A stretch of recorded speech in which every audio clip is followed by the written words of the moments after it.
En nuestra APO número 3 vamos a abordar el tema de los disturbios circulatorios en su primera parte. Vamos a ver que la circulación y la distribución de los líquidos orgánicos dependen del funcionamiento coordinado de varias estructuras. Una es el corazón, como bomba aspirante impelente de sangre. Después tenemos a los vasos sanguíneos, un sistema cerrado de circulación de la sangre. Por otro lado, la microcirculación o la red capilar terminal, así llamada, donde se hacen los intercambios finos de nutrientes y se intercambian también desechos que el cuerpo va a eliminar. Y también la circulación linfática. Del funcionamiento coordinado de estas estructuras va a depender que se mantenga la llamada homeostasis hídrica, el equilibrio de los líquidos. Y eso es el mantenimiento del equilibrio de Starling que nosotros vemos en fisiología y que en posteriores diapositivas vamos a repasarlo. ¿Qué factores vamos a tener en cuenta para estudiar los principales trastornos hemodinámicos? Factores como la duración, si el proceso es de duración agudo, que toma un tiempo corto, o crónico, que toma un tiempo más largo. La extensión, si el proceso se localiza o es generalizado. Y el mecanismo, y hablamos de mecanismos de tipo activos o mecanismos pasivos. Vamos a ver el primer concepto, que es el concepto de hiperemia. ¿A qué llamamos hiperemia? Al aumento del volumen sanguíneo a nivel del lecho arterial. Este entonces es un mecanismo de tipo activo. Por otro lado, tenemos a la congestión como otro mecanismo, en donde también ocurre un incremento del volumen de sangre, pero en este caso a nivel del lecho venoso. Y esto generalmente se debe a impedimentos mecánicos en el drenaje de la sangre. Este es tomado como mecanismo de tipo pasivo. Tanto la hiperemia como la congestión son considerados el resultado de un proceso patológico subyacente. Hay algo patológico que determina que se produzca la hiperemia o la congestión.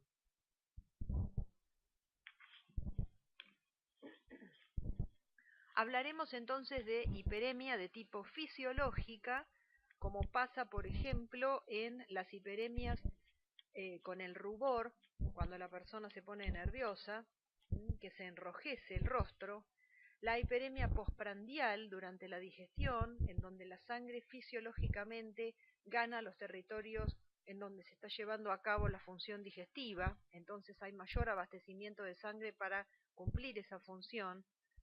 La hiperemia que ocurre en el útero gestante o en las mamas durante la lactancia, o en el músculo en pleno trabajo muscular. ¿Por qué? Porque fisiológicamente estas estructuras, para cumplir una buena función, necesitan mayor abastecimiento sanguíneo. Y por otro lado, tenemos a las hiperemias patológicas típicas de, por ejemplo, los procesos inflamatorios, que vamos a recorrer en otra APO. Acá, por ejemplo, podemos ver una hiperemia en el digestivo. Si tenemos en cuenta la localización y el curso de las hiperemias, por ejemplo, tenemos una hiperemia local y aguda. En el caso de fenómenos activos, por ejemplo, en una mastitis o inflamación de la mama, como ocurre en este ovino. Este es un ejemplo de hiperemia local aguda, típico de los fenómenos inflamatorios. ¿Pero podría existir una hiperemia general aguda? No, en realidad es imposible que esto ocurriera, porque el organismo no puede abastecer en un momento de evolución aguda, o sea, en un corto lapso de tiempo, una mayor distribución de la sangre a todos los aparatos y sistemas. Entonces esto no podría ocurrir. Generalmente las hiperemias son localizadas de tipo agudas. Si hablamos de congestión, en este caso local y aguda, hablamos de procesos en donde existe un impedimento en el drenaje venoso. Y esto ocurre en las torsiones de estómago, en perros de gran talla que comen con abundancia y luego salen a hacer ejercicio. El estómago puede girar, su estructura, sus ligamentos pueden girar y se produce una compresión de las venas, no así de las arterias, que tienen pared de mayor grosor. Entonces sigue llegando sangre al órgano, pero no se drena. Y ese aumento de la sangre, que en realidad no se produce un drenaje y una renovación de la sangre con sangre oxigenada. Entonces el tejido va a sufrir un proceso que nosotros ya vimos en la APO anterior, denominado necrosis, pero era una forma especial de necrosis. ¿Se acuerdan? La llamada gangrena húmeda. Esto ocurre, por ejemplo, en las torsiones gástricas en perros de gran talla, de razas de gran tamaño, también en las torsiones de asas intestinales. Fíjense la coloración bien oscura, típica de la gangrena húmeda, o en las alteraciones en el ciego de los equinos. El órgano en este estado toma un aspecto oscuro, azulado. En el caso de las congestiones localizadas crónicas, son procesos en donde hay una alteración en el drenaje venoso localizado, pero con una evolución de larga duración. Y esto ocurre cuando desde las venas, entonces no hay apropiado drenaje venoso. Muchas veces asas intestinales ganan el espacio extra cavidad peritoneal y se produce lo que se llama una hernia. Se produce la protrusión de los intestinos, o de paredes o de porciones de asas intestinales, y en un determinado momento empieza a ser comprimido con depósito de tejido conectivo, formándose un anillo alrededor de esa estructura protruida. Esa estructura deja de tener buen abastecimiento sanguíneo, o sea, se produce lo mismo, y se puede llegar a producir el caso de una hernia estrangulada, como se observa aquí en una hernia umbilical en este lechón. Otro proceso importante es la congestión generalizada crónica, que se da como consecuencia de una condición patológica subyacente. Es el caso de la presencia de insuficiencias o estenosis a nivel de las válvulas cardíacas. Aquí ya está implicado el corazón. Este gráfico nos hace recordar los compartimientos del corazón, recordando que entre aurícula y ventrículo hay una válvula del lado izquierdo, la válvula mitral o aurículo ventricular izquierda, y desde el lado derecho la tricúspide o aurículo ventricular derecha. Si por problemas de insuficiencias o estenosis valvulares, en donde las válvulas están sufriendo procesos degenerativos o infecciosos, estas válvulas funcionan no apropiadamente, la sangre que tendría que pasar libremente entre aurícula y ventrículo vuelve a manera de reflujo a la aurícula, teniendo como consecuencia que si el proceso es del lado izquierdo, se resienta la pequeña circulación o circulación pulmonar con afectación directa de pulmón, o si es del lado derecho, que se resienta la gran circulación con consecuencias importantes sobre los órganos principales de la gran circulación, como son el riñón, el vaso y el hígado. Entonces, en el caso de haber una estenosis valvular, la válvula no abre bien, y en el caso de haber insuficiencias, la válvula no cierra bien. Por tanto, hay reflujos vasculares hacia la aurícula con consecuencias en las circulaciones que mencionamos hoy. Entonces, todo esto va a hacer que el corazón comience a sufrir de manera crónica grandes cambios, y tenemos las cardiomiopatías. Las cardiomiopatías pueden ser de tipo sistólicos, en donde también lo llamamos corazón dilatado, en donde las paredes ventriculares se afinan y el corazón, por tanto, tiene menor capacidad contráctil, ¿sí? O por el otro lado, una hipertrofia de las paredes del ventrículo, en donde la pared ventricular sufre un engrosamiento bastante acentuado, que deja que menos volumen sanguíneo sea contenido dentro del corazón. Entonces va a haber un montón de alteraciones en la funcionalidad cardíaca con posteriores arritmias y alteraciones generales. Entonces se produce una descompensación cardíaca con consecuencias a posteriori sobre la gran circulación. Como decíamos recién, en el caso de las congestiones generalizadas crónicas, órganos importantes de la gran circulación, como son el hígado, van a sufrir consecuencias directas. En este caso va a haber un aumento de la presión de la sangre sobre las venas cavas, que va a hacer reflujo hacia atrás sobre la gran circulación y va a producir que a nivel hepático el intercambio de sangre que trae oxígeno y nutrientes no sea el apropiado. Por lo tanto, si nosotros observamos el hígado macroscópicamente, vamos a notar que, como en todos los procesos crónicos en donde hay hipoxias y alteraciones en el abastecimiento de oxígeno, inicialmente lo primero que le va a pasar a la célula es una degeneración lipídica. El hepatocito va a tornarse pleno de triglicéridos que se acumulan en su citoplasma. Esto macroscópicamente lo vamos a ver con el aspecto de hígado nuez moscada, con grandes áreas enrojecidas y otras amarillentas en el hígado, que la van a asimilar al aspecto típico de una nuez moscada cuando uno la parte. Microscópicamente vamos a tener una zona alrededor de la vena centrolobulillar muy afectada de una congestión importante de sangre, y en la zona perilobulillar una importante degeneración grasa. Esto es típico del hígado graso, producto de una insuficiencia o estenosis valvular cardíaca, con derivaciones sobre órganos importantes como son el hígado, el vaso, el riñón, y esto lo vemos como ejemplo. También tenemos que mencionar a la congestión de tipo hipostática. La congestión hipostática es el acúmulo de sangre en determinadas zonas asociado a la gravedad, por ejemplo en estados antemortem, previos a la muerte, en donde el animal está en estado agónico. La sangre se va acumulando en lugares declives por acción de la gravedad, porque la fuerza del bombeo cardíaco no alcanza, el animal está debilitado y la circulación de la sangre en un animal caído no es la misma que en un animal en pie. Por tanto, en ese animal en estado agónico la sangre se deposita en lugares declives o va tendiendo a esto.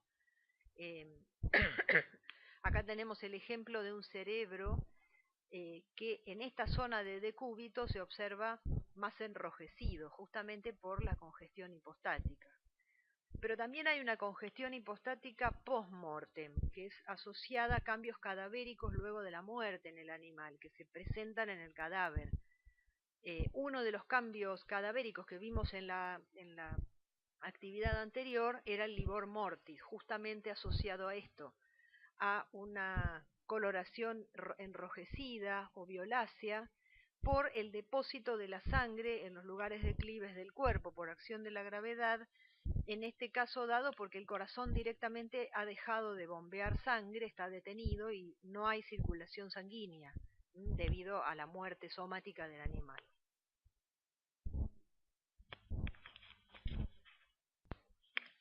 Otro de los temas importantes en esta actividad es el llamado edema. ¿A qué llamamos edema? Edema se considera al acúmulo de líquido de origen plasmático a nivel extravascular y extracelular en el intersticio tisular y o en las cavidades corporales. O sea, es un acúmulo de líquido de origen plasmático. Macroscópicamente en el animal en pie podemos observar zonas con morfología normal, como es este espacio intermandibular en este cabrito, que después vamos a ver las características al tacto y en cuanto a temperatura del edema. Y desde el punto de vista macroscópico en la necropsia observamos los tejidos edematosos muy brillantes, como que están humedecidos, aumentados de volumen, más pesados, etcétera.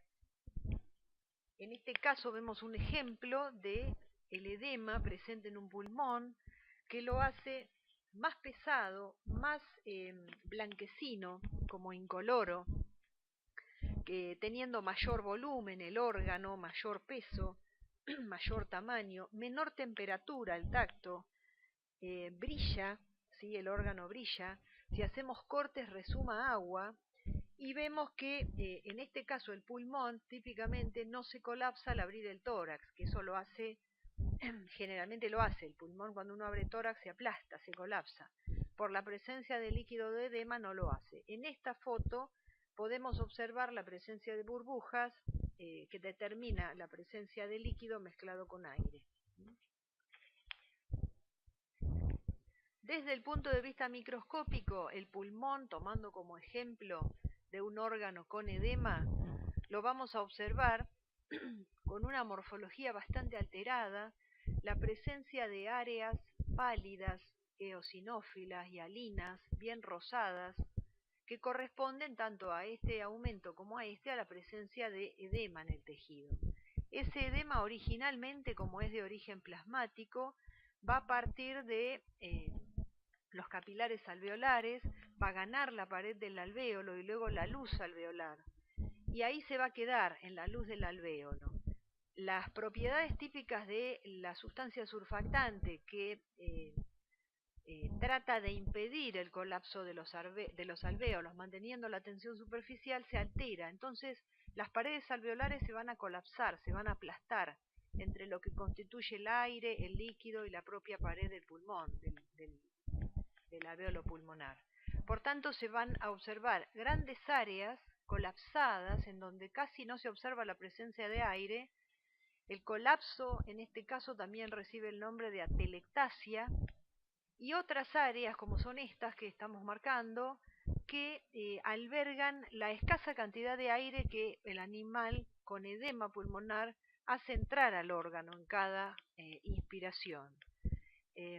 A esto lo denominamos enfisema, ¿sí? Estas son burbujas de aire, del aire que ha colapsado y que es el único aire que ha entrado en el órgano. Por otro lado, podemos observar, como en este caso, la presencia de un engrosamiento de las paredes arteriales a nivel de pulmón, una hipertrofia de las paredes por una hipertrofia muscular en la pared de las arterias. Y la presencia de líquido rosado y alino, que es típico del edema.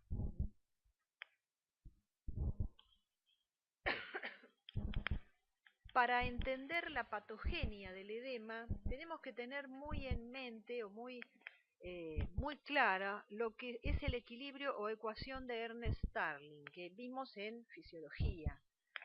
Este equilibrio describe las relaciones entre varias fuerzas a nivel de la microcirculación. O sea, un balance entre las presiones de filtración y las presiones de absorción en la microcirculación. Recuerdan que hoy en el inicio de la charla habíamos mencionado la gran importancia de la microcirculación. ¿Qué presiones están involucradas en esta ecuación o equilibrio de Starling? Hay varias presiones. Una es la presión hidrostática de la sangre, que está determinada directamente por la fuerza de bombeo cardíaco y el choque de la sangre contra las paredes de los vasos. Eso determina la presión hidrostática de la sangre. Tenemos una presión hidrostática dentro de los vasos de la microcirculación, pero también en el espacio intersticial, porque en el espacio intersticial también hay presencia de líquidos. En el caso de la presión hidrostática en el extremo arteriolar, como vemos en este gráfico, acá está marcado en rojo las presiones hidrostáticas, a nivel de la arteriola terminal es de 30 milímetros de mercurio y a nivel de la vénula de 17, justamente porque como falta la fuerza de bombeo cardíaco al nivel de la vénula es mucho menor. Pero fíjense que a nivel del espacio intersticial la presión hidrostática está constante, con un nivel de 8 milímetros de mercurio. Por otro lado, tenemos que analizar otra presión importante, que es la presión oncótica, que está determinada por las proteínas plasmáticas, que están presentes en sangre y que son producidas a nivel hepático. Las proteínas plasmáticas, como ustedes sabrán, son las albúminas, las globulinas, el fibrinógeno, etc. Entonces, como característica de estas proteínas tienden a retener los líquidos en la circulación. Entonces, fíjense que tanto a nivel arteriolar como a nivel venular, la presión oncótica es la misma, de 25 milímetros de mercurio. Y también hay una presión oncótica a nivel del intersticio, porque ahí también hay líquidos y hay proteínas. Entonces, otra de las presiones es la osmótica, determinada por las sales que hay en plasma. Y algo muy importante que no hay que perder de vista son los capilares linfáticos, ¿sí? Que los capilares linfáticos determinan un drenaje hacia el vaso linfático que ayuda a mantener el equilibrio hídrico. Entonces, vamos a analizar las diferencias de presiones que van a determinar que el equilibrio de Starling se mantenga en la normalidad. Hay una presión neta de filtración que está dada por la diferencia entre las presiones hidrostáticas, entre el espacio arteriolar y el intersticio, menos las diferencias de presiones oncóticas entre la vénula, entre la arteriola y el intersticio. Esto es todo a nivel de las arteriolas, a nivel de la llegada a la microcirculación. Entonces, a este nivel tenemos una presión neta de filtración, o sea, de pasaje de los líquidos desde la luz de los vasos hacia el intersticio, de 7 milímetros de mercurio. Si hacemos lo mismo al otro lado, o sea, del lado venular, tenemos una presión neta de absorción tomada con el cálculo de las diferencias en los valores de presión hidrostática en el espacio venular, o sea 17 menos 8, que es la presión hidrostática a este nivel de diferencia entre el espacio del interior del vaso y el intersticio, y las diferencias de presiones oncóticas, 25 menos 10, que es la diferencia a ese nivel. Esto me da un valor de 6 milímetros de mercurio. Entonces, si restamos 7 menos 6, nos queda 1 milímetro de mercurio, que finalmente en la normalidad plena, si el vaso linfático está funcionando normalmente, es estabilizado por el drenaje hacia el vaso linfático. Y de esta manera se mantiene un equilibrio hídrico perfecto. Entonces, lo vemos aquí, el espacio arteriolar, el capilar y la vénula. Hay una mayor salida de líquidos porque la presión de filtración a nivel de la arteriola es mayor. Entra un contenido justamente porque hay una presión oncótica importante y el remanente de 1 milímetro de mercurio se va normalmente por el capilar linfático y entonces se mantiene este equilibrio de Starling. En situaciones patológicas podemos analizar qué pasa cuando empieza a haber desbalances en las presiones.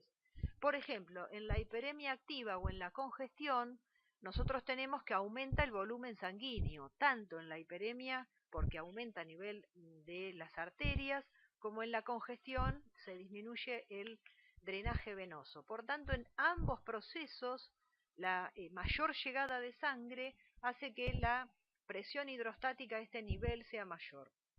Por lo tanto, se va a desbalancear este equilibrio, resultando en la presencia de edema en el intersticio. En otras situaciones se puede dar que la concentración de proteínas plasmáticas esté disminuida, o sea, estamos ya contando con una presión oncótica disminuida, que no va a atraer los líquidos a nivel venular. Entonces esos líquidos van a quedar en el intersticio resultando en la presencia de edema. También podemos tener alteraciones en este equilibrio por inflamación de los vasos linfáticos, las llamadas linfangitis, o la presencia de tumores o quistes que obstaculizan el drenaje, como está por ejemplo en este gráfico la presencia de un tumor que está produciendo compresión sobre un vaso linfático. Eso como resultado final da la presencia de edema en el intersticio.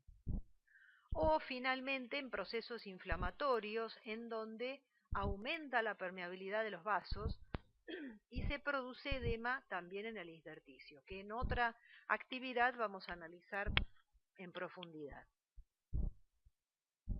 Entonces, si hablamos de la etiopatogenia del edema, tenemos que tener en cuenta que se puede producir por aumento de la presión hidrostática, en el caso de calor, hiperemias, congestiones. Acá estamos en presencia de insuficiencias cardíacas, por ejemplo, oclusiones venosas, etc. También puede deberse a disminución de la presión oncótica plasmática, o sea, la presencia de una hipoproteinemia, o sea, una concentración de proteínas disminuida en sangre, que puede deberse a que, por ejemplo, la síntesis de proteínas esté disminuida en el caso de alteraciones hepáticas, en el caso de enfermedades hepáticas como el caso de la cirrosis, en desnutrición, en parasitosis, en donde los parásitos se llevan la carga de proteínas que el animal debería utilizar, o en los síndromes de malabsorción a nivel intestinal. Por otro lado, la disminución de la presión oncótica plasmática se puede deber a que las proteínas se producen normalmente, pero se pierden anormalmente. Es lo que puede llegar a pasar en un síndrome nefrótico, en glomerulopatías, en gastroenteropatías. Una diarrea profusa hace que se pierdan proteínas, o en el caso de quemaduras extensas, en donde también se pierden proteínas. Obstrucciones linfáticas, el caso de que haya inflamación de los capilares linfáticos, el caso de las linfangitis, cicatrices, extracción de linfonodos satélites que imposibilitan el drenaje linfático, la presencia de tumores, filarias que parasitan los vasos linfáticos, o quistes parasitarios que estén ejerciendo presión sobre los vasos linfáticos. También en situaciones en donde se produce una alta retención de sodio, en alteraciones renales, también se pueden producir edemas. O en el caso de situaciones en donde se produce una permeabilidad vascular aumentada, dado, por ejemplo, por la presencia de fenómenos inflamatorios o de reacciones alérgicas. Algo muy importante que tenemos que llevarnos es que si hablamos de edemas, hablamos de dos tipos de edemas importantes. Uno es el trasudado y otro es el exudado. Generalmente cuando mencionamos al edema estamos hablando del trasudado, que es un edema muy frecuentemente asociado con trastornos cardíacos. Cuando hablamos del edema de tipo trasudado, generalmente estamos asociándolo directamente con procesos inflamatorios. Entonces, a partir de este momento, cuando hablemos de edema, vamos a hablar de trasudado. Y vamos a acostumbrarnos a hablar de exudado directamente cuando estemos haciendo alusión a un fenómeno inflamatorio. Pero los trasudados y los exudados no tienen las mismas características. Por ejemplo, desde el punto de vista de la densidad, tienen una densidad menor a 1012, los trasudados, mientras que los exudados, por el contenido que tienen una densidad mayor a 1012. Por otro lado, el trasudado tiene una concentración baja de proteínas y de sales y no tiene células, mientras que el exudado tiene una concentración más alta de proteínas y sales y se caracteriza por presentar células de tipo inflamatorias. El trasudado no coagula, el exudado sí. Y el trasudado no presenta gérmenes, o al menos en su origen no lo presenta, pero el exudado sí, generalmente se caracteriza por la presencia de gérmenes. ¿Qué significación clínica tiene el edema? Bueno, tenemos que tener en cuenta para analizar este punto qué localización anatómica tiene el edema, qué extensión tiene la presencia de ese líquido de edema y qué duración, o sea, cuál es el curso de la presencia de ese edema. Todo esto va a ser determinante para el diagnóstico y el pronóstico, o sea, saber con qué estamos contando y qué puede llegar a pasar en el futuro con una situación de un animal que presente edema en determinado lugar del organismo. La localización anatómica crítica del edema es cuando el edema aparece localizado a nivel de pulmón, de corazón, de cerebro y de médula espinal, órganos sumamente importantes. A nivel pulmonar altera la hematosis, a nivel cardíaco produce graves alteraciones del bombeo del corazón y a nivel cerebral y a nivel de médula espinal llega a producir compresión y esa compresión en estructuras críticas puede llegar a determinar la presencia de convulsiones, por ejemplo. Macroscópicamente, cuando por ejemplo tenemos un edema localizado en una articulación, en un área visible, generalmente lo que se va a observar a nivel de una rodilla, por ejemplo, es una tumefacción, el órgano está aumentado de tamaño, pero tenemos que usar nuestros sentidos para determinar si estamos en presencia de un trasudado o si estamos en presencia de un exudado. En el caso de que estemos en presencia de un trasudado, la zona va a estar fría, la zona a la compresión se va a deprimir, por ejemplo, si hundimos un dedo, el área se va a deprimir y va a quedar un pequeño pozo, una pequeña depresión.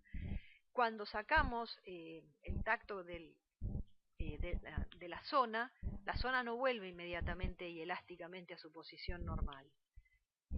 Está fría, está indolora, todos estos son características de un edema de tipo trasudado y es lo que en clínica se llama o se denomina el signo de Godet, para determinar si ahí hay un trasudado o un exudado. Por otro lado, si el líquido acumulado en la zona estuviera correspondiendo a un exudado, la zona por la misma inflamación se vería aumentada de tamaño, pero muy dolorosa y caliente, determinando la presencia de un fenómeno inflamatorio.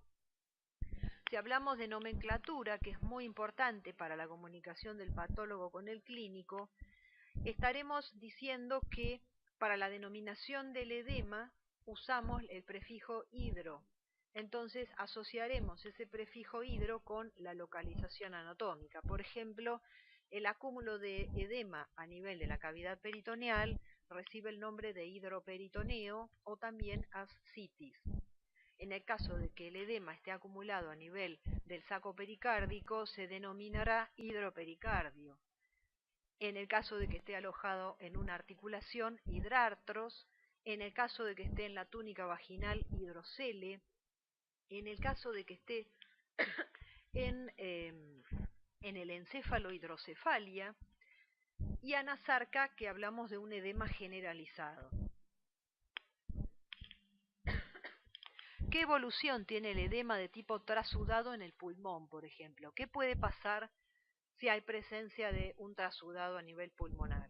Primero, pensamos que el edema impide la hematosis y esto trae hipoxia con riesgo de muerte del animal. Eso es directo. Luego vamos a ver que el líquido de edema se puede reabsorber a través de la linfa. En parte es eliminado gracias al barrido mucociliar del epitelio respiratorio y al reflejo tusígeno, que lo saca. También puede ocurrir que a nivel del parénquima pulmonar se produzca como respuesta a la presencia de líquido edematoso fibrosis. Se va depositando tejido conjuntivo fibroso sobre el líquido de edema. Esto es en el caso de un curso crónico del edema. Y también puede ocurrir un infarto pulmonar por compromiso de la doble circulación, las arterias bronquiales y las arterias pulmonares. Bueno, otro de los temas que vamos a abordar en esta APO es el de coagulación sanguínea, para entender los procesos patológicos. Y veremos que cuando hablamos de hemostasia, estamos refiriéndonos a los procesos que mantienen a la sangre fluida y libre de coágulos en el continente vascular, en un continente vascular intacto, y la sangre de manera fluida y libre de coágulos. Y tenemos que tener en cuenta tres factores sumamente importantes para el mantenimiento de esa hemostasia, que son los factores de la coagulación sanguínea, el endotelio y las plaquetas. Cuando esta hemostasia se rompe o se altera, podemos tener procesos patológicos tales como las hemorragias o las trombosis, que vamos a analizar ahora en un momento. Entonces, decíamos que había tres elementos que jugaban un rol fundamental en la hemostasia. Uno era el endotelio, ¿sí? El endotelio presenta o libera factores tanto procoagulantes como anticoagulantes.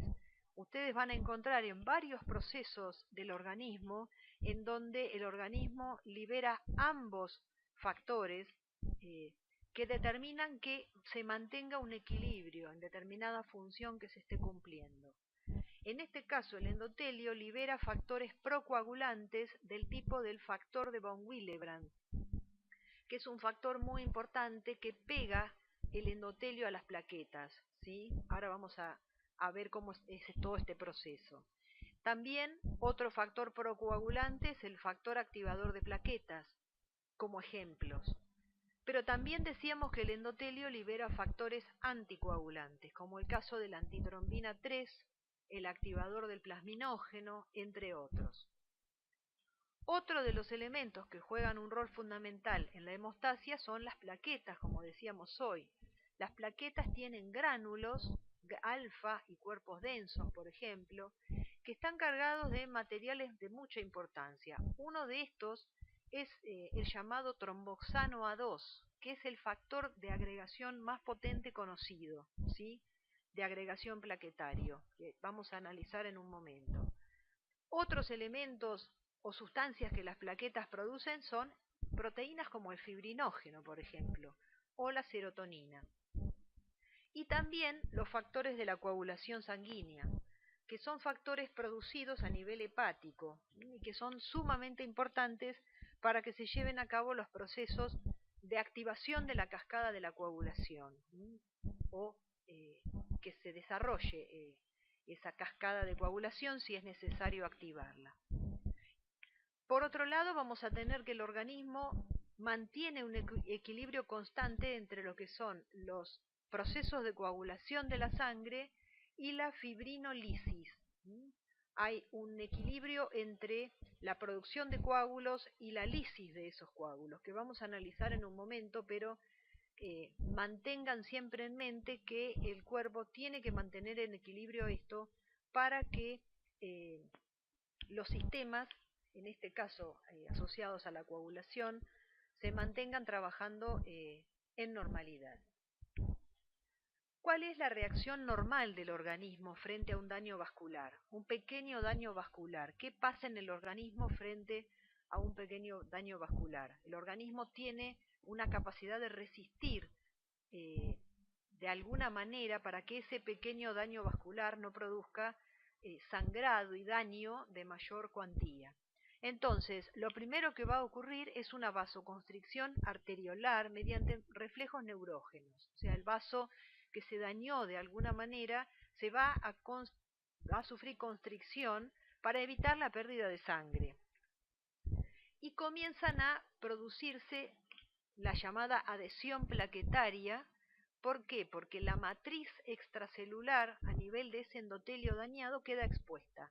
Generalmente, en normalidad, la matriz extracelular no se expone porque el endotelio está en contacto con la sangre y aísla a este sistema de matriz extracelular. Pero en el caso de un daño, la matriz se expone, por lo tanto comienzan a adherirse las plaquetas. Las plaquetas inicialmente se van pegando, pero también van sufriendo cambios de conformación y van liberando los gránulos plaquetarios. Entonces van sufriendo, a raíz de ese cambio de conformación, cambio de morfología, lo que se llama la metamorfosis viscosa. Se hacen más pegajosas, más redondeadas y comienza la llamada agregación plaquetaria, o sea, comienzan a pegarse indiscriminadamente las plaquetas a esas plaquetas inicialmente adheridas a la zona. Todo esto va a resultar en la formación de un tapón plaquetario, que es un tapón hemostático primario, así se considera, y que se considera inestable. Si el daño es muy leve, la cosa queda acá.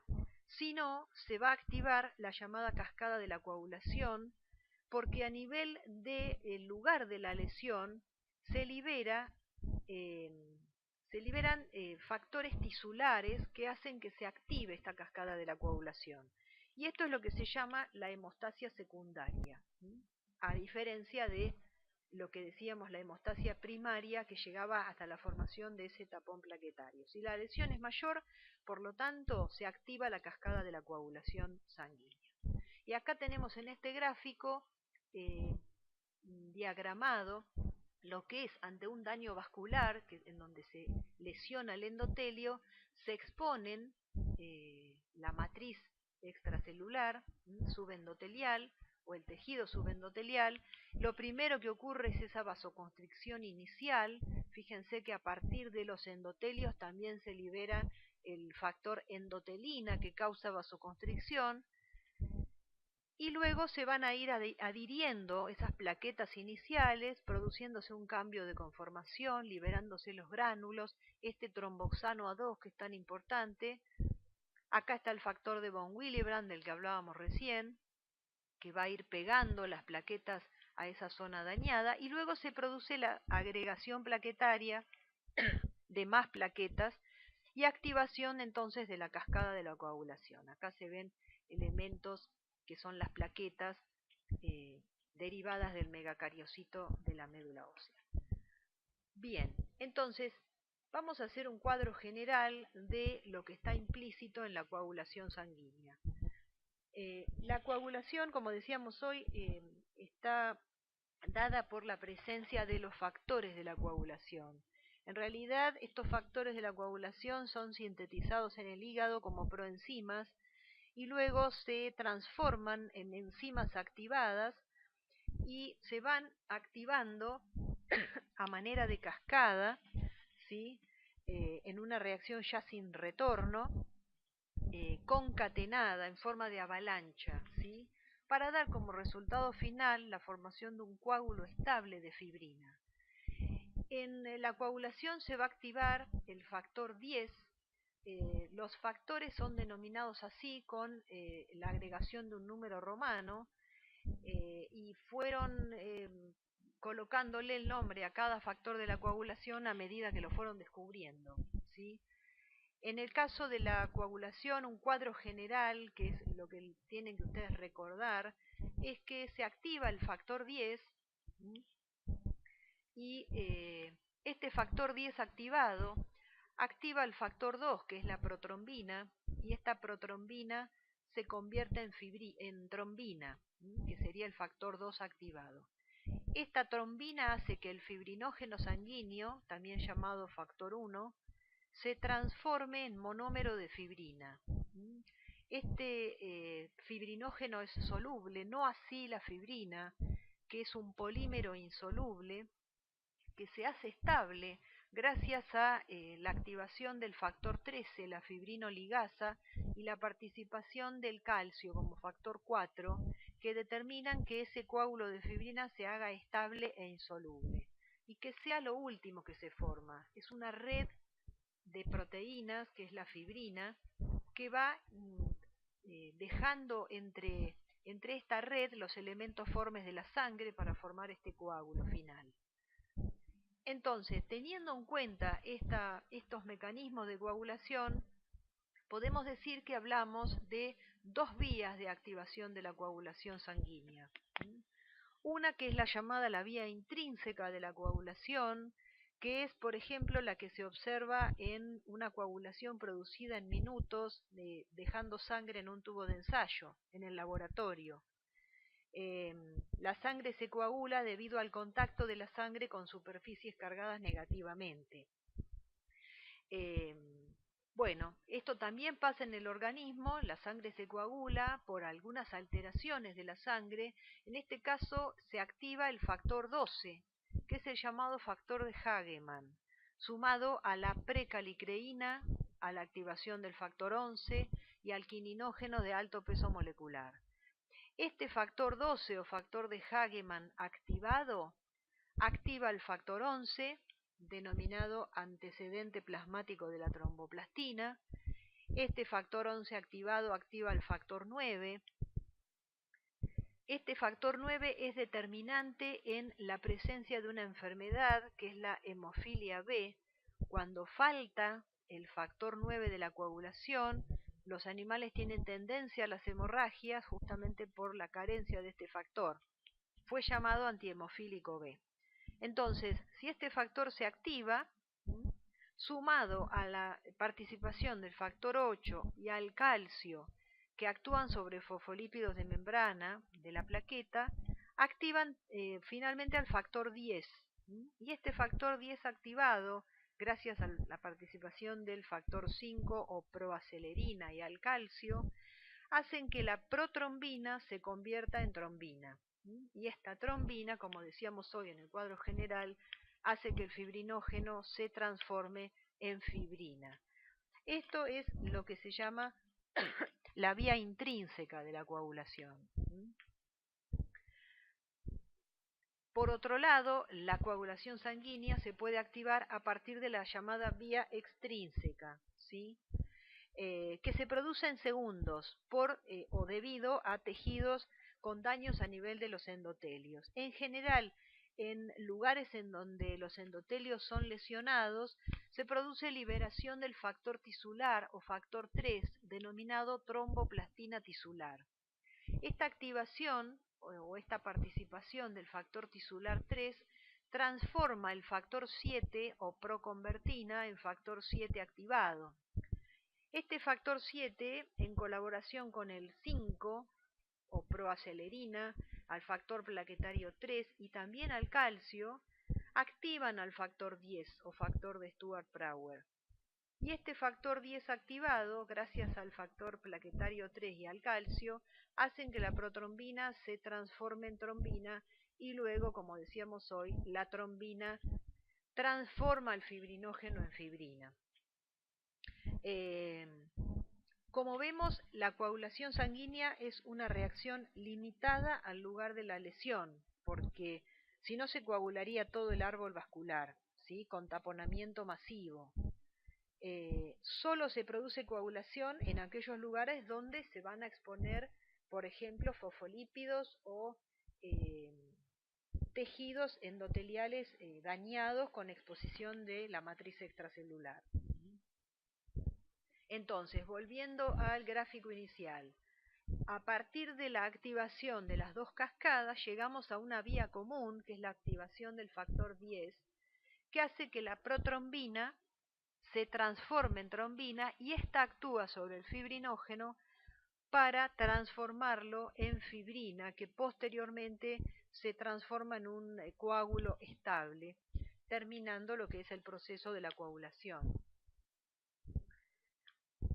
Bueno, decíamos entonces que la coagulación está en lugares limitados, que no ocurre en todo el organismo. ¿Cómo se va a regular esa cascada de la coagulación? A partir de que el flujo sanguíneo normal va arrastrando los factores activados y si existe éstasis hay predisposición a trombosis, o sea que si sigue abasteciéndose de sangre, los factores activados se arrastran y la capacidad de activación de la cascada es menor. Otro tipo de regulación es que el hígado filtra o quita de circulación a los factores activados, entonces va deteniendo la acción de producir más activación de la cascada de la coagulación. Y que además en el plasma hay presencia de proteasas que van degradando los factores ya activados. Decíamos entonces que otro proceso importante es la fibrinolisis, que tiene que estar en equilibrio directo con la coagulación. O sea que la activación de la cascada de la coagulación también pone en marcha concomitantemente la activación de la cascada de la fibrinolisis. El factor 12 activa la plasmina a partir del plasminógeno circulante en sangre, ¿sí? Y se degrada la fibrina. Eso es para tratar de eliminar los coágulos formados. Otro de los conceptos que vamos a tocar en esta APO es el de hemorragia, o salida de sangre desde el interior de los vasos sanguíneos hacia los tejidos, hacia las cavidades corporales o hacia el exterior del organismo. Vamos a ver que la hemorragia ocurre solamente en animales vivos, ya que es un mecanismo activo dependiente de la presión sanguínea. En esta fotografía microscópica, por ejemplo, vemos la sangre extravasada a nivel de la luz del alvéolo pulmonar. Bueno, en esta fotografía observamos lo mismo, sangre extravasada, que no está contenida en ningún vaso, está suelta en el tejido, en contraste con este vaso, este pequeño vaso que tiene sangre en su interior, y aquí habría una congestión. Vamos a clasificar a las hemorragias en hemorragias fisiológicas y en hemorragias patológicas. Las fisiológicas son aquellas hemorragias como por ejemplo la que ocurre en el parto en especies que presentan placentas endotelio-coriales o hemocoriales, las hemorragias que se presentan cuando se cortan los vasos umbilicales, etc. Y las patológicas. Y si hablamos de la forma de desarrollo de esas hemorragias o de la patogenia, vamos a hablar de hemorragias traumáticas, por ejemplo, debidas a golpes, y cuando se produzca una lesión a nivel de la pared del vaso, las hemorragias serán por rexis. Esto se da, por ejemplo, cuando hay cortes, punciones, mordeduras o la presencia de insectos hematófagos que dañen la pared vascular. También tenemos hemorragias por diabrosis, en el caso de que haya un tumor maligno o una neoplasia maligna.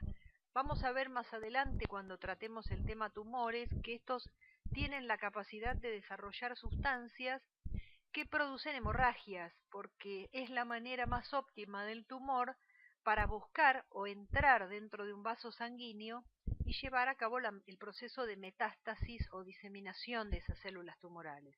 Entonces, los tumores malignos producen hemorragias por diabrosis, o sea, a manera de corrosión desde el exterior de la pared vascular.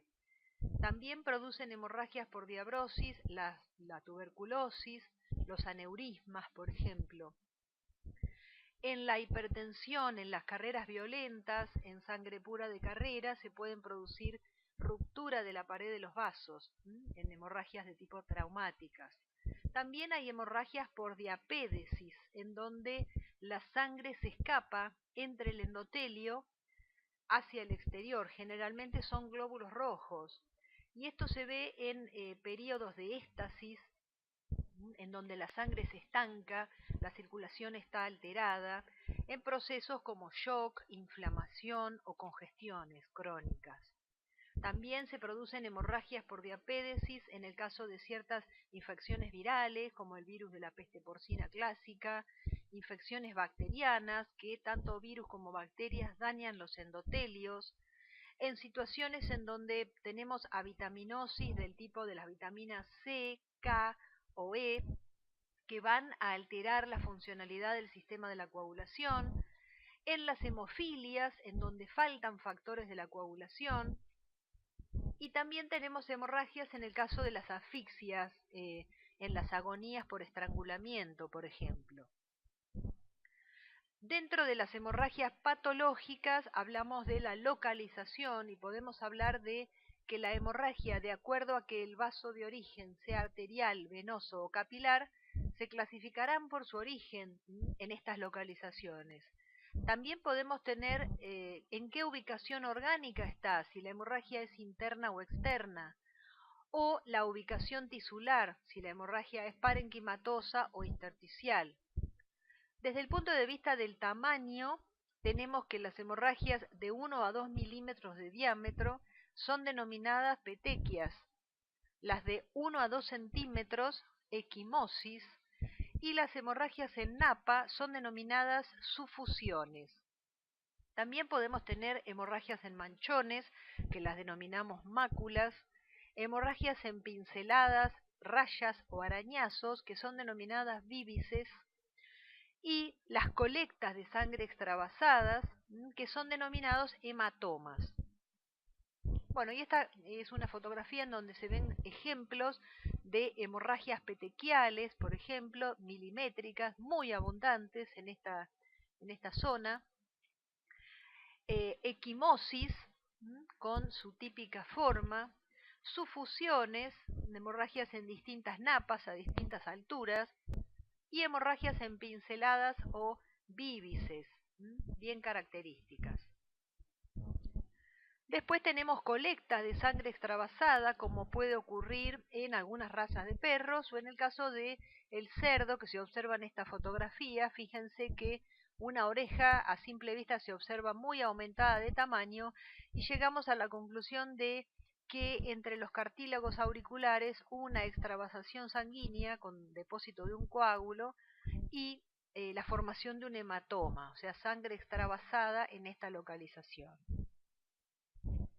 Bueno, este es un ejemplo de hematoma nasal en el área etmoidal, un acúmulo de sangre extravasada que hace presión sobre las estructuras.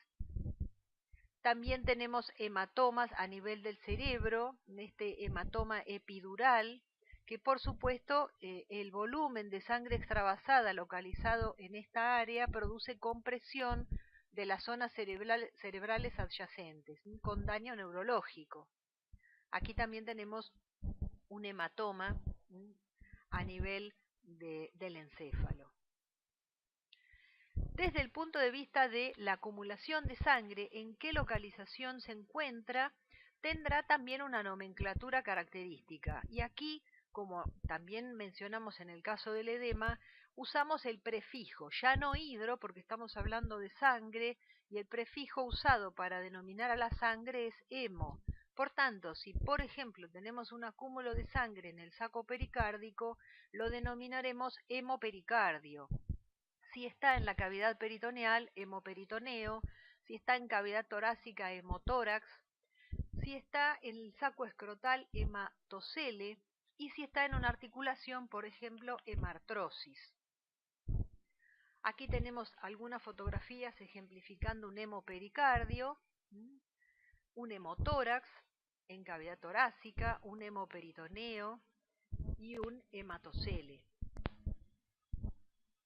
Por su presentación clínica, o sea, en qué área se encuentra la hemorragia. Si la hemorragia está presente en la cavidad uterina, la denominaremos hemómetra o metrorragia. Si es por goteo a nivel de la cavidad nasal, en los orificios nasales, será denominada epistaxis. Si es a chorros, se denominará rinorragia. En el caso de que la hemorragia se exprese a través de sangre en orina, se orina sangre, se denominará hematuria. Si el vómito presenta sangre, se denominará hematemesis. Si el estornudo presenta sangre, hemoptisis. También tenemos denominaciones para hemorragias a nivel gástrico, la gastrorragia, a nivel entérico, enterorragia, y la presencia de materia fecal con sangre, que puede ser la denominación de melena si es materia fecal con sangre digerida. Eso está implicando que la sangre viene de una localización muy anterior, o sea, no viene de las últimas porciones del intestino grueso, sino que es sangre que ha pasado la digestión en algún lugar más alto del aparato digestivo, tales como el duodeno, por ejemplo. Y también la hematoquesia, que es la presencia de sangre en materia fecal, pero con la característica típica de una coloración bien rojiza, que es sangre sin digerir, cosa que nos está haciendo alusión a que la sangre tiene por origen las últimas porciones del aparato digestivo, le hace intestino grueso o ano. Bueno, acá tenemos algunos ejemplos de hemómetra en cavidad uterina, las epistaxis o rinorragias, la melena, que es la sangre digerida, gastrorragia a nivel estomacal, y la hematoquesia, que es sangre en materia fecal sin digerir, que viene de las porciones finales del aparato digestivo. Acá tenemos un hematoma en el cerebelo de un oso y acúmulos de sangre en cavidad torácica, un hemotórax. Entonces, la nomenclatura es clave para la comunicación mutua entre el clínico y el patólogo. Y hablaremos de hemotórax, de hemoperitoneo, de hemómetra o metrorragia, de hematocele, de martros, en el caso de sangre en una articulación, de epistaxis, rinorragia, hematuria, hematemesis, gastrorragia, enterorragia, hemoptisis, melena o hematoquesia. Son todas palabritas nuevas que vamos a ir incorporando para formarnos un glosario de términos que usamos en patología y después va a ser importante para nuestra profesión. ¿Qué causas pueden tener las hemorragias? Hablamos de causas hereditarias y de causas adquiridas, y todas en relación a los tres elementos básicos del mantenimiento de la hemostasia que habíamos visto inicialmente cuando empezamos la charla: el endotelio, las plaquetas o los factores de la coagulación. Estos tres elementos hay que tenerlos siempre muy en cuenta. Bueno, otra alteración en la hemostasia es la púrpura, que también es llamada diátesis hemorrágica, y que aparecen tendencias a las hemorragias en gran variedad de desórdenes clínicos, y pueden ser congénitos o tanto congénitos como adquiridos. En este caso tenemos el ejemplo de púrpura en un equino, en donde aparecen hemorragias en serosas y en mucosas. Las observamos en los hollares, por ejemplo, en la conjuntiva ocular, ¿sí?, en las mucosas en general, en las encías con aparición de petequias, en la cavidad gingival, etc. ¿Qué causas pueden tener las hemorragias? Bueno, hablamos entonces de defectos hereditarios que se manifiestan al nacimiento, con aparición de diátesis hemorrágicas. Por ejemplo, dentro de los defectos hereditarios podemos hablar de la hemofilia A, en donde hay una deficiencia del factor 8 de la coagulación, o la hemofilia B, que en este caso hay una deficiencia del factor 9. Podemos tener también como defecto hereditario la baja concentración de fibrinógeno en plasma, que esto se denomina hipofibrinogenemia, y también podemos tener defectos hereditarios asociados a alteraciones de las plaquetas. Los fenómenos de alteraciones de las plaquetas son denominados trombocitopatías, o sea, alteraciones en los trombocitos o plaquetas. Estas alteraciones pueden ser de dos tipos: pueden ser de origen trombocitopénico, o sea que haya un defecto en el número de plaquetas presentes en el organismo, o tromboastenias, en donde la plaqueta está en número normal, pero hay defectos en la funcionabilidad. Por ejemplo, puede haber adherencia defectuosa, agregación deficiente de las plaquetas o liberación deficiente de factores de la coagulación asociados a las plaquetas. Desde el punto de vista de las deficiencias adquiridas de las plaquetas, hablamos, por ejemplo, de, en el caso de las trombocitopenias, falta o disminución en la producción, que esto se va a ver manifestado en una disminución en el número. ¿Por qué se puede producir una trombocitopenia? Por radiaciones, por terapia estrogénica, por drogas citotóxicas, por causas infecciosas, por ejemplo, por neoplasias, en el caso de las leucemias y los linfomas. También pueden existir enfermedades autoinmunes o virosis que causen disminución en el número, o el caso de la coagulación intravascular diseminada, que es una coagulación masiva que vamos a ver en la próxima actividad, muchas veces asociadas a fenómenos de shock, o en el caso de la púrpura de tipo trombocitopénica idiopática, en donde no se sabe la causa en realidad. En el caso de las tromboastenias, que hablábamos hoy de la incapacidad para la adherencia, pueden deberse a efectos tóxicos tales como las intoxicaciones por aspirinas, en donde la aspirina inhibe la vía de la ciclooxigenasa del ácido araquidónico. Entonces hay una disminución de los tromboxanos y por tanto hay falta de agregación. También se producen tromboastenias en las uremias por fallas renales, en los procesos autoinmunes y cuando hay diabetes mellitus. Acá tenemos fotos con la microscopía electrónica mostrando plaquetas normales con los gránulos, plaquetas en donde hay escasos gránulos alfa, plaquetas con escasos gránulos beta y plaquetas con variación de forma y tamaño. Bueno, también tenemos deficiencias de los factores de la coagulación.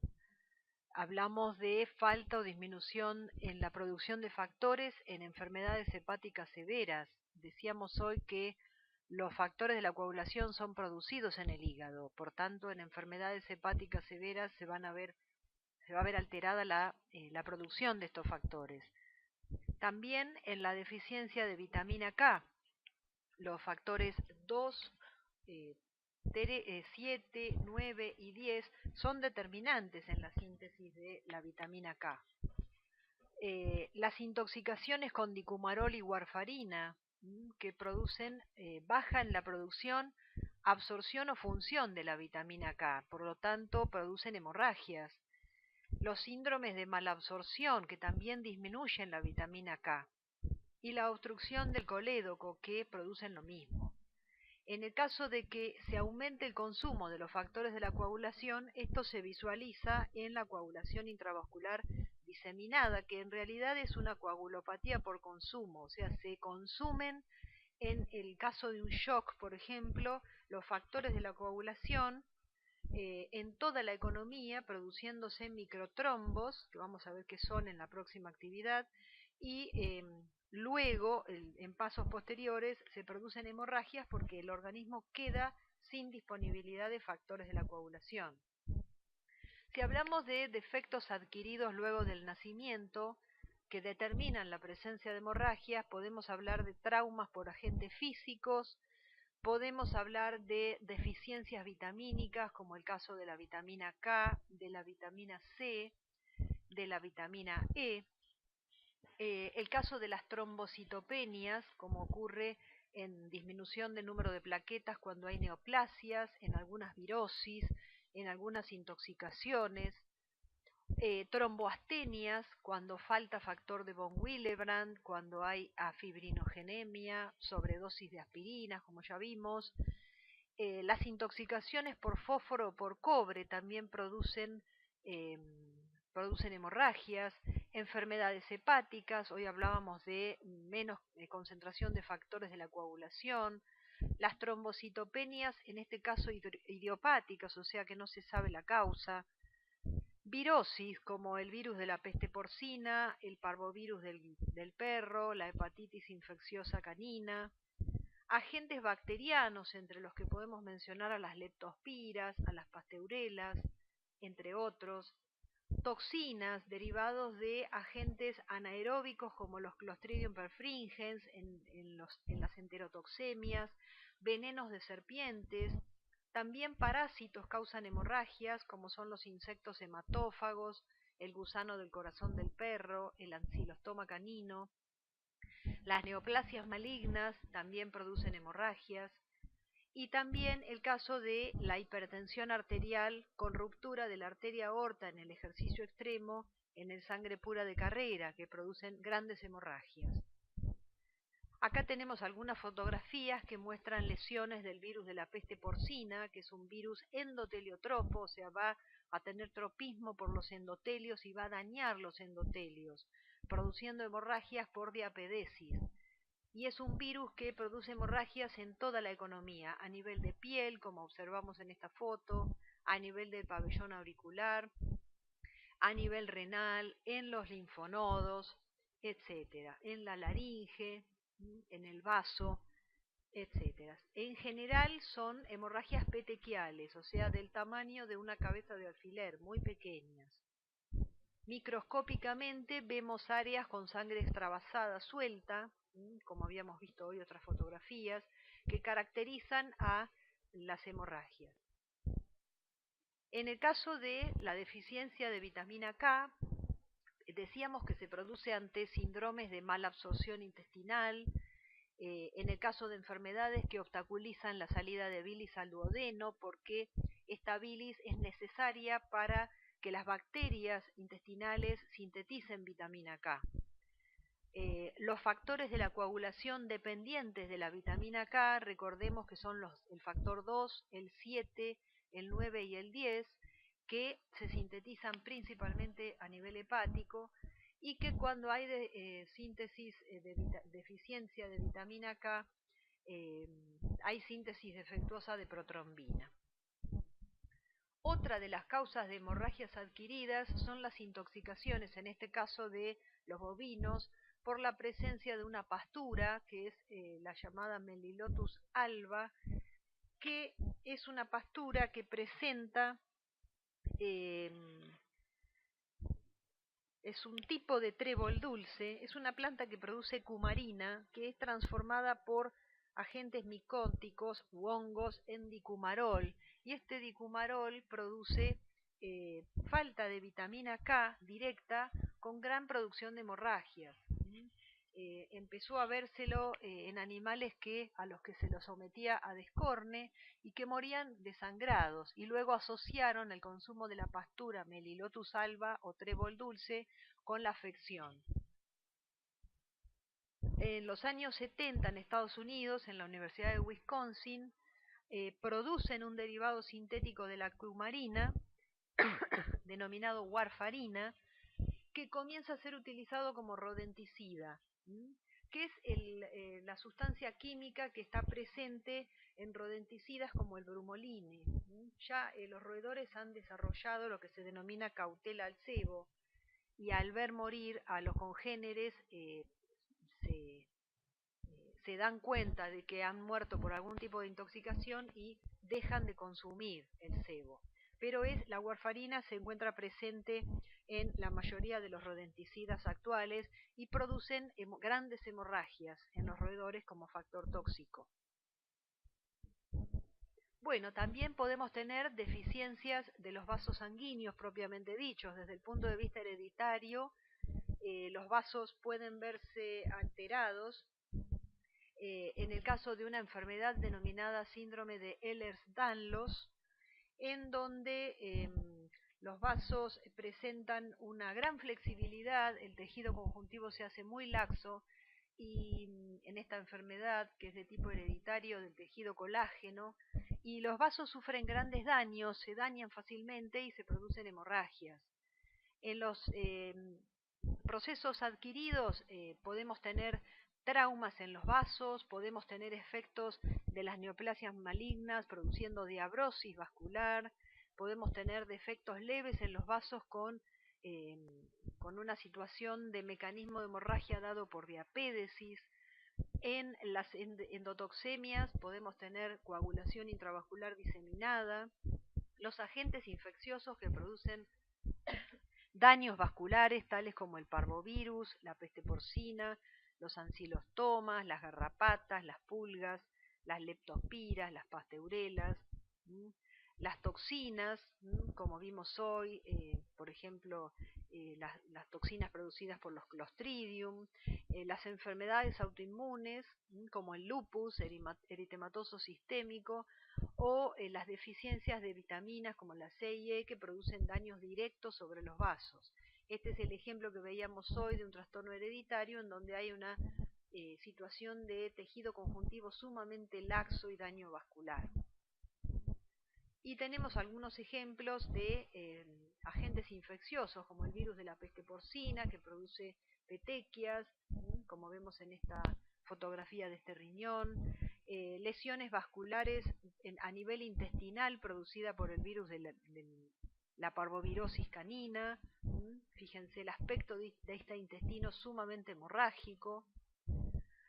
Agentes parasitarios como el Haemococcus contortus, que afecta a los bovinos y los ovinos y produce grandes hemorragias y anemias, o sea, deficiencias en los glóbulos rojos, en su número, muy marcadas. Los ancilostomas, que son parásitos del canino, que se caracterizan por presentar dientes o placas cortantes en su cavidad oral que producen graves daños en los tejidos con pérdidas sanguíneas. Las pulgas, como ectoparásitos, las garrapatas, también producen pérdidas sanguíneas. ¿Qué significación clínica tienen las hemorragias? Tenemos que preguntarnos cuánto, dónde y a qué velocidad.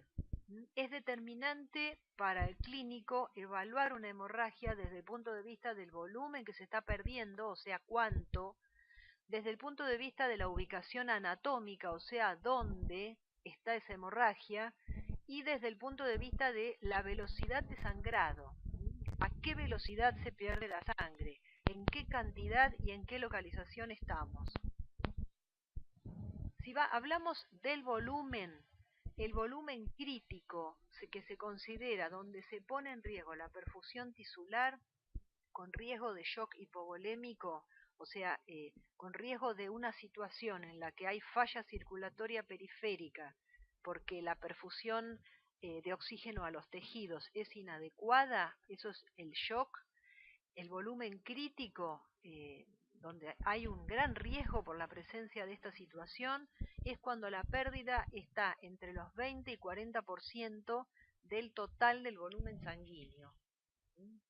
Si estamos en esa situación, estamos en peligro, estamos en una situación crítica, problemas de riesgo de muerte. Si hablamos de la localización de una hemorragia, o sea, qué localizaciones, como hablábamos en el caso del edema, bueno, hablamos aquí de qué localizaciones son críticas ante una hemorragia. Acá tenemos localizaciones críticas como el caso del cerebro, la médula espinal, la localización intramiocárdica, o sea, en el saco pericárdico o dentro del miocardio, en el pericardio, donde hablamos de corazón tamponado, porque el espacio entre el pericardio y el corazón está ocupado por sangre. También localización crítica es el pulmón o las vías aéreas. Y después hablamos de velocidad de sangrado, o sea, tenemos que tener en cuenta si la velocidad es de curso agudo, o sea, muy rápida, el caso de las úlceras hemorrágicas en estómago que pueden provocar la muerte repentina, o si hablamos de una velocidad de sangrado crónica en donde las pérdidas sanguíneas son lentas, por ejemplo, por lesiones inflamatorias en estómago. Fíjense que en ambas lesiones en estómago, el volumen sanguíneo puede ser similar, pero la significación clínica es menor, será de mucha más importancia una hemorragia de curso agudo, en donde al haber rapidez en el tiempo, la vida del animal puede verse comprometida. Todo esto es de suma importancia tanto para el diagnóstico como para el pronóstico clínico. ¿Cómo se resuelven las hemorragias? Asumiendo que la hemorragia no ha sido fatal para la vida del animal, hay dos opciones. Una es la reabsorción, o sea, luego de la formación del coágulo, el plasma es reabsorbido. Y otra es la organización con depósito de tejido conectivo, o sea, la masa de fibrina y los elementos formes son rodeados por tejido conectivo. Y los fagocitos van a realizar fagocitosis y se van a observar en la zona en donde están ejerciendo la fagocitosis cargados de hemosiderina por los restos justamente del hierro de la hemoglobina de los glóbulos rojos. Entonces, ¿qué es lo importante? Que las hemorragias ocurren siempre en el animal vivo. ¿Por qué? Porque debe existir sí o sí presión sanguínea para producirse una hemorragia. Bueno, el último tema que vamos a tratar en esta APO es anemia. ¿A qué llamamos anemia? La anemia es la reducida concentración de eritrocitos o de hemoglobina. Y hay que tener muy en cuenta y dejarlo claro para el resto de nuestra carrera que la anemia es un signo, no es una enfermedad, porque se presenta en muchos procesos patológicos. Entonces, la definición anatómica es una reducida concentración de eritrocitos o de hemoglobina. La definición funcional de la anemia es que cuando hay anemia hay incapacidad de la sangre para transportar el oxígeno a los tejidos. Debemos recordar entonces a la hemoglobina como molécula, formada por 4 globinas y un grupo hemo, ¿sí? Y ese grupo hemo, recordemos que tiene 4 grupos pirrólicos y un hierro. Este hierro es el que vamos a ver plasmado en nuestros cortes cuando los macrófagos que vayan a fagocitar restos de glóbulos rojos, en el caso de una hemorragia, van a estar guardados en la hemosiderina en macrófagos, ¿sí? Que lo acabamos de ver. Bueno, recordar entonces el hierro que está en la hemoglobina, que va a ser importante en muchos aspectos de los procesos de anemia. Vamos a ver qué consecuencias trae la anemia. Como decíamos, el abastecimiento de oxígeno a los tejidos es insuficiente cuando hay anemia, por tanto habrá hipoxia. Las mucosas se van a observar sumamente pálidas, como por ejemplo las mucosas del globo ocular, la boca y los genitales. Va a haber disnea, o sea, la respiración se va a ver alterada. Hay una hiperventilación pulmonar que se produce como compensación a esa alteración de la respiración. Va a haber fatiga en el animal, palidez de la piel, se va a reducir la afinidad entre la hemoglobina y el oxígeno como mecanismo compensatorio para que los pocos glóbulos rojos que lleguen cedan el oxígeno más fácilmente. Y todos los mecanismos compensatorios van a resultar insuficientes ante las demandas de esfuerzo del animal. El animal va a estar en déficit de oxígeno por falta de hemoglobina o de glóbulos rojos. Y acá vemos en estas fotografías el aspecto de las mucosas. Las mucosas, por ejemplo, gingivales, típicas, con esa palidez típica de los animales que presentan anemia. Lo mismo la mucosa conjuntival, sumamente pálida, casi blanquecina, y el aspecto a la necropsia de los órganos. Parece que no hubiera sangre en el organismo. Aquí hay más ejemplos de distintos órganos en animales anémicos. Y vamos a clasificar a las anemias de acuerdo al tamaño de los glóbulos rojos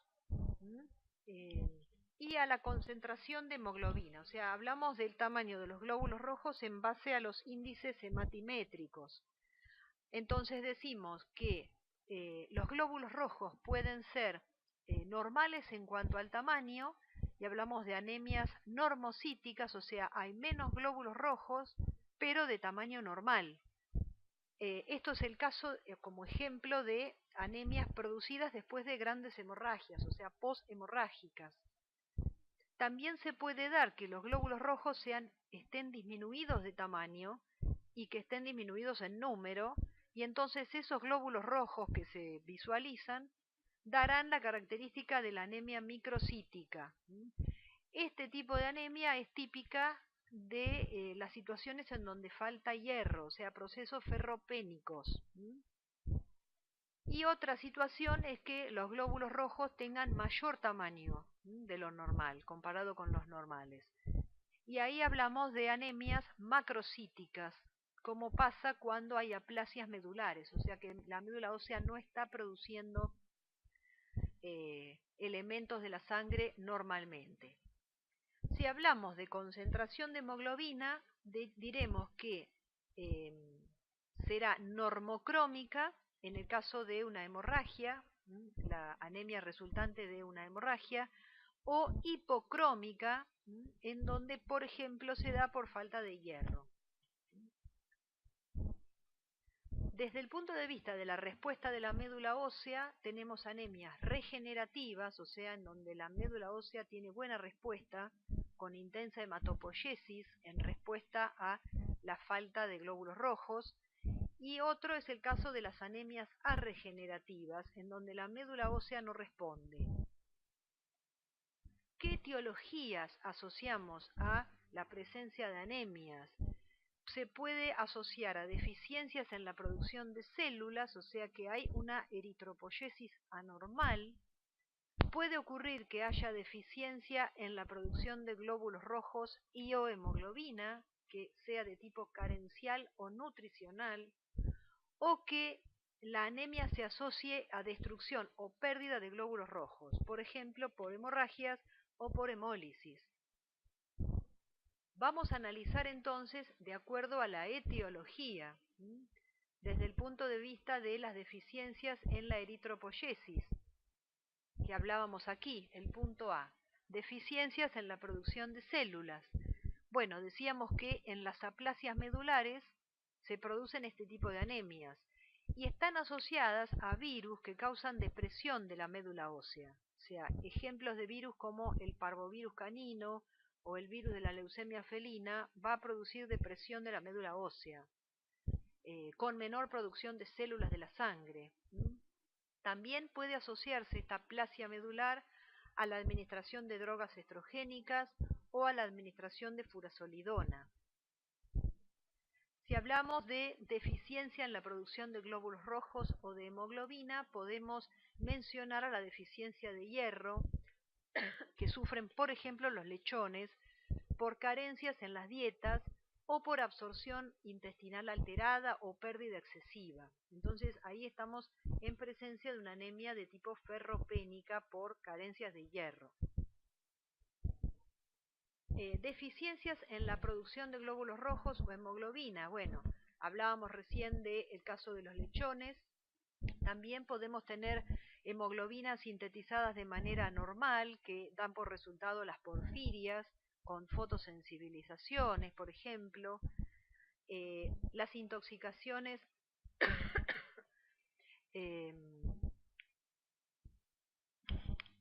equina que producen alteraciones a nivel de la membrana del glóbulo rojo con destrucción o hemólisis asociado a procesos de hipersensibilidad de tipo 2, en donde directamente el glóbulo rojo con su membrana se transforma en un elemento o diana o célula blanco a ser destruida por el organismo por el hecho de presentar en membrana antígenos de estos agentes infecciosos.